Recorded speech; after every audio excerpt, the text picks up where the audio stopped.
사무엘상 9장을 보겠습니다. 사무엘상 9장 1절부터 14절까지가 본문입니다. 1절부터 10절을 먼저 함께 읽겠습니다. 사무엘상 9장. 왕의 후보 사울의 등장을 기록한 내용입니다. 9장 1절로부터 10절까지 공독합니다. 시작. 베냐민 지파에 기스라 이름하는 유력한 사람이 있으니 그는 아비엘의 아들이요 스룰의 손자요 베고라스의 증손이요 아비아의 현손이며 베냐민 사람이더라. 기스에게 아들이 있으니 그의 이름은 사울이요 준수한 소년이라. 이스라엘 자손 중에 그보다 더 준수한 자가 없고 키는 모든 백성보다 어깨 위만큼 더 컸더라. 사울의 아버지 기스가 암나기들을 잃고 그의 아들 사울에게 이르되 너는 일어나 한 사환을 데리고 가서 암나기들을 찾으라 하매 그가 에브라임 산지와 살리사 땅으로 두루 다녀보았으나 찾지 못하고 사알람 땅으로 두루 다녀보았으나 그곳에는 없었고 베냐민 사람의 땅으로 두루 다녀보았으나 찾지 못하니라. 그들이 숲 땅에 이를 때에 사울이 함께 가던 사원에게 이르되 돌아가자. 내 아버지께서 암나기 생각은 고사하고 우리를 위하여 걱정하실까 두려워하노라 하니 그가 대답하되 보소서 이 성읍에 하나님의 사람이 있는데 존경을 받는 사람이라.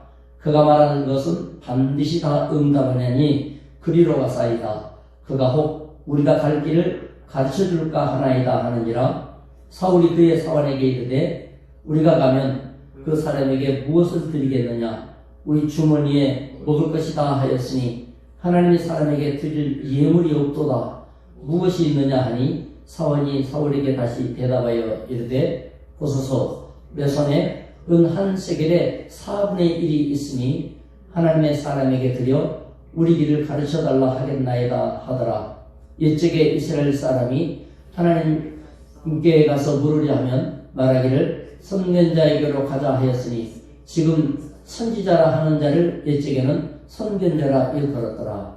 사울이 그의 사환에게 이르되 네 말이 옳다. 가자 하고 그들이 하나님의 사람이 있는 성읍으로 가니라. 아멘.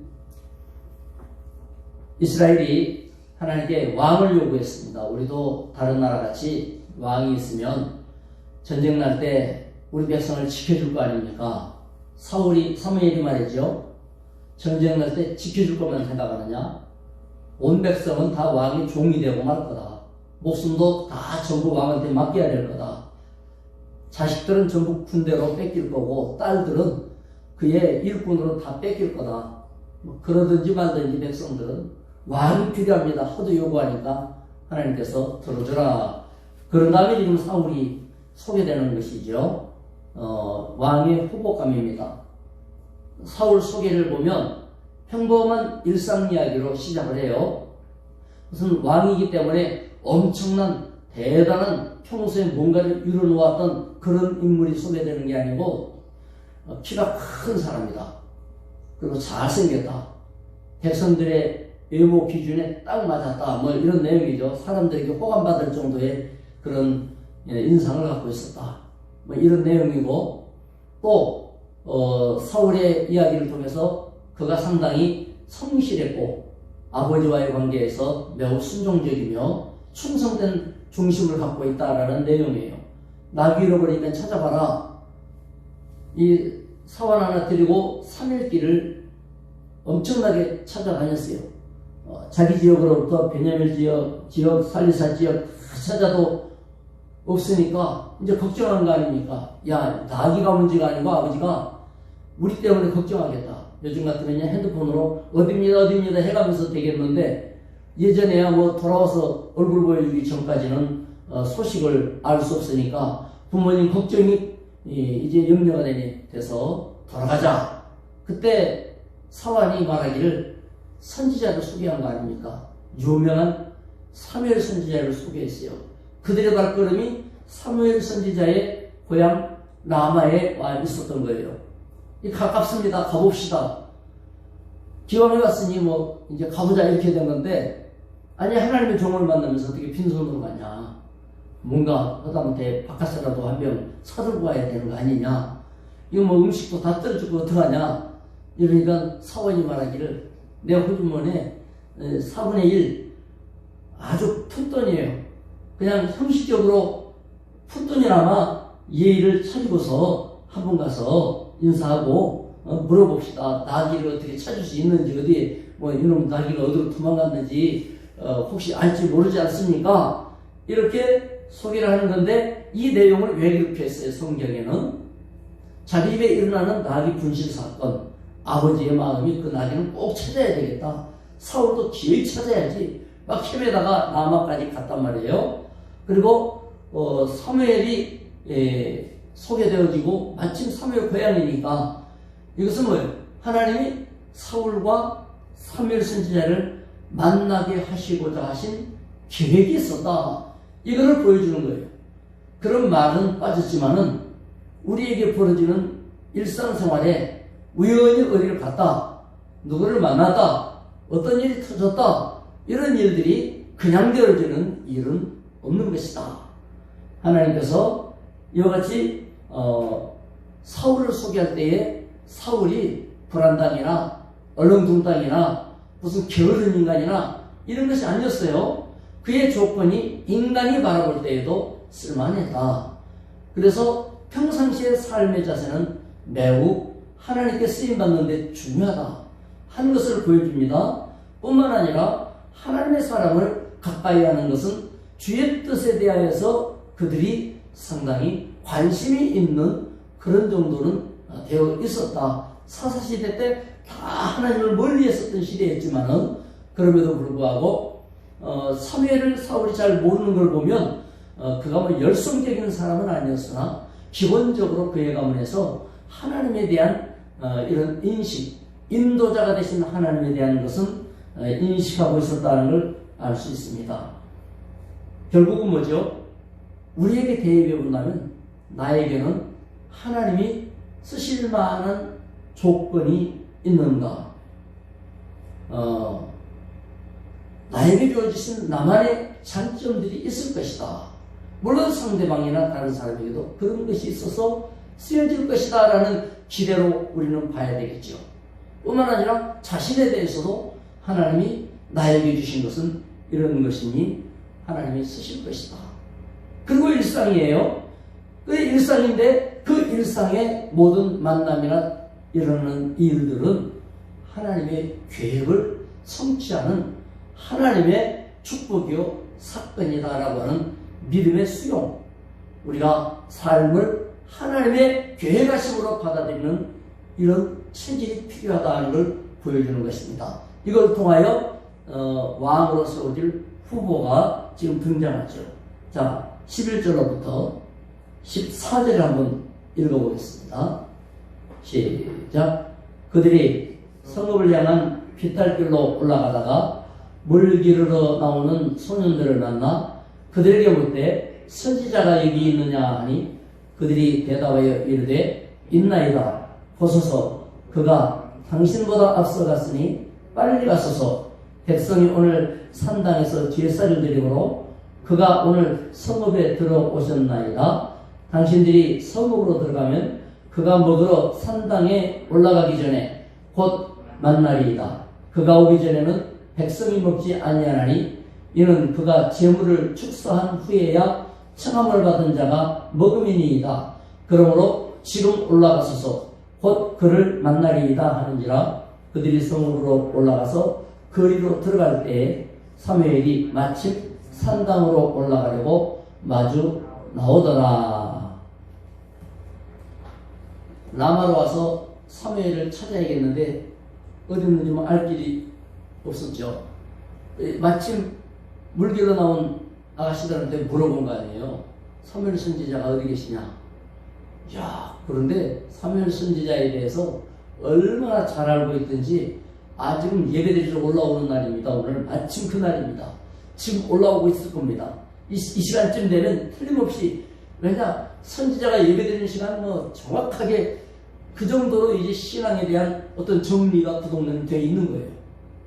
그래서 이쯤이면 만날 수 있는데 사람들은 다 초청돼서 예배드리려고 성도들은 다 모였습니다. 그리고 이제 축사한 다음에 음식을 먹는데 사무엘 축사 전에는 감사기도 하기 전에는 아무도 식기도 하기 전에 안 먹는데 그 기도할 시간이 됐으니까 빨리 가보세요. 이래서 쫓아갔더니 만났다는 거 아니에요. 우연히 지금 우리가 보는 이런 내용들을 보면 뭐예요? 지금 우연히 벌어지는 일들이 계속 소개되고 있어요. 아버지한테 나귀 잃어버린 것, 이 동네 갔다 저 동네 가는 것, 그러면서 사흘이 허비되는 것, 그 사흘 전부터 나귀를 잃어버린 거예요. 그래서 라마까지 가는데 그런 정도 시간은 필요했기 때문에 사흘 정도 전부터 그런 일이 벌어지는 거예요. 이런 걸 통해서 우연한 일들이 계속 겹치고 반복되고 또 만남이 이루어지면서 이 아가씨들이 소개하는 내용도 그냥 자기들이 아는 사무엘에 대한 열성적인 소개가 일어나는 것 아닙니까? 그래서 서둘러 올라가면 된다. 그래서 또 서둘러 올라갔더니 마침 사무엘하고 딱 마주친 거 아니에요. 아니 어쩌면 일이 이렇게 잘 풀릴 수가 있어요? 여러분 우리가 알아야 됩니다. 하나님이 일하실 때 우연 같은 일들이 반복되고 겹쳐지고 이어지는 동안에 하나님의 놀라운 뜻은 이루어지게 되어 있고요. 저와 여러분은 세워집니다. 쓰임받습니다. 하나님께 영광을 돌릴 수 있는 큰 계획 안에 들어가는 겁니다. 오늘도 여러분에게 일어나는 일상의 일들이 그냥 되는 것이 아닙니다. 늘 그래서 우리는 영안의 그 목적을 가지고 영안을 열고 바라보면서 하나님의 손길을 그쪽에서 봐야 됩니다. 그리고 주의 인도하심을 찾아내야 됩니다. 따라가야 됩니다. 믿어야 됩니다. 그리고 감사해야 됩니다. 할렐루야! 그 일들이 쌓여질 때에 드디어 왕이 되는 일, 그날이 오지 않겠어요?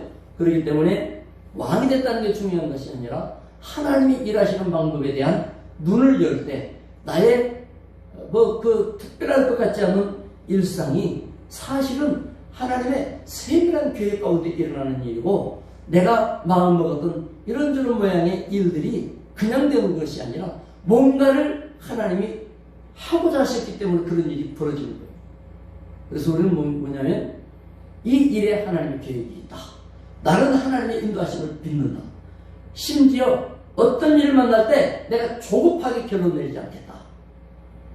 이건 뭐 끝났다든지 뭐 그만이라든지가 아니고 하나님의 손길이 어떻게 어디까지 가는지에 대해서 내가 결론까지 봐야 되겠다. 어떤 일이든지 주님이 끝났다고 말씀하기 전까지는 끝났다고 생각하지 말고 따라가겠다. 이런 믿음이 우리에게 매우 중요한 것입니다. 심지어 하나님의 일은 벼랑 끝에서 빛나기 때문에 더욱 그렇습니다. 우리는 하나님의 섭리를 믿기 때문에 어려울수록 오히려 소망을 갖고 그 어려움을 통한 하나님의 역사에 대한 기대를 갖습니다. 우리는 절대로 망하지 않습니다. 절망할 필요가 없습니다. 하나님의 섭리를 믿기 때문에 두려워할 필요가 없습니다. 여러분에게 그동안에 주어졌던 많은 어려운 일들에 지금까지 하나님이 이끌어 주셨습니다. 자포자기할 일이 아니고 걱정할 일이 아닙니다. 하나님은 반드시 결과를 만들어 낼 것이기 때문에 그렇습니다. 오늘도 기대를 품고 원망과 불평하지 말고 낙담과 절망하지 말고 소망 따라서 하나님의 인도하시는 그것이 얼마나 기대되고 감사한 일입니까? 우리 믿음을 보여드리시기 바랍니다. 우리가 하나님을 믿고 있음을 하나님이 알아주소서라는 간곡한 기도의 심정으로 걸음걸음 인도받는 여러분이 될 수 있기를 주 예수의 이름으로 축원합니다. 기도하겠습니다. 하나님 아버지 감사합니다. 우리의 심령에 주의 능력이 있습니다. 우리의 걸음에 성령의 인도하심이 있습니다. 그냥 일어나는 일상의 일이지만 그것은 하나님의 계획 가운데 주어진 것이며 그 만남 속에 하나님의 놀라운 계획이 있음을 믿습니다. 매번 반복되는 일 같으나 하나님의 역사가 이루어지기 원하오며 우리가 세워지는 역사를 허락하여 주시옵기를 원합니다. 오늘도 축복해 주시고 이끌어 주시며 주의 나라가 이루어지게 하여 주시옵소서. 영광받아 주시옵소서. 예수님의 이름으로 기도드리옵나이다. 아멘. 각자 기도하시기 바랍니다.